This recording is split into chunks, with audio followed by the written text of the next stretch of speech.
জবান বন্ধ ছিল। জি বাবা। আমি বলছিলাম যে ভিতরে টিউমার হয়েছে, অন্য ডাক্তাররাও বলছে টিউমার হয়েছে, সবাই বলছে অপারেশন করতে হবে। আর আমি বলছিলাম 4 মাসে সুস্থ হয়ে যাবে, কথা বলতে পারবে। জি। এখন আমরা অসুস্থ। এখন সম্পূর্ণ সুস্থ আছে। একদম। আসসালামু আলাইকুম ওয়া রাহমাতুল্লাহি ওয়া বারাকাতুহু। সম্মানিত দেশবাসী, আমি cancer specialist doctor SM. Sarwar. বিশেষ করে একটি বুবা ছিল, একেবারে কথা বলতে পারতো না। আমাদের এখানে চিকিৎসা সুস্থ হয়েছে, তার প্রমাণটুকু আপনাদের সামনে তুলে ধরছি। আপনার নাম? মোহাম্মদ সাজু। মোহাম্মদ সাজু। আপনার যে আমার যে চিকিৎসা আগে করাইছেন, জি। সে আপনার কি হইতো? আমার ছোট ভাই খালুদম।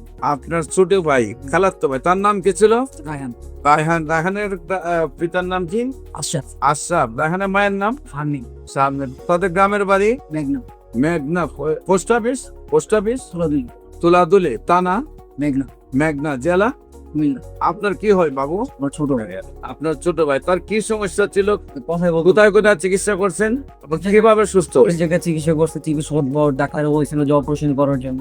আপনার এখানে ঠিকানা পাইলাম, ভিডিও দেখে ফিরে সেখানে পাঠিয়ে দিলাম যে হোমিওপ্যাথি ওষুধ খাইলে সেটা আপনার চিকিৎসা, আপনার অপারেশন ছাড়া এটা সুস্থ হয়ে যাবে হোমিওপ্যাথি ওষুধ খেয়ে।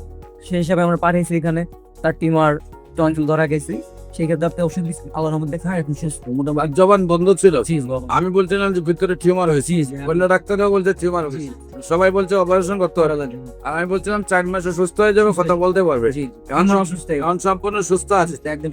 সম্মানিত দেশবাসী, বিশেষ করে মাথার চুল থেকে পায়ের নখ পর্যন্ত যে কোনো সমস্যা হলে আপনারা কোনো স্বাস্থ্য হোমিওতে চলে আসবেন। আমরা এখানে 50 জন ডাক্তার, বিশেষ করে এমবিবিএস ডাক্তার, বিএসএমএস ডাক্তার এবং ডিএসএমএস ডাক্তার সহ আমরা একটা মেডিকেল টিম এখানে রয়েছে আপনার যে কোনো সমস্যার সমাধান করার জন্য। বিশেষ করে ক্যান্সার, কিডনি, থ্যালাসেমিয়া, এইডস, যে 4টি হলো মরণ বিধি, সেটাও আপনার সুন্দরভাবে সম্পূর্ণরূপে সুস্থ হয়ে যায়। আপনার যে কোনো সময় আমাদের অফিস ভিজিট করার জন্য আপনাদের সবাইকে আমন্ত্রণ জানাচ্ছি। যে কোনো প্রয়োজনে স্ক্রিনে দেওয়া নম্বরে যোগাযোগ করার জন্য আহ্বান জানিয়ে শেষ করতে সবাইকে ধন্যবাদ। আসসালামু আলাইকুম ওয়া রাহমাতুল্লাহি ওয়া বারাকাতুহু।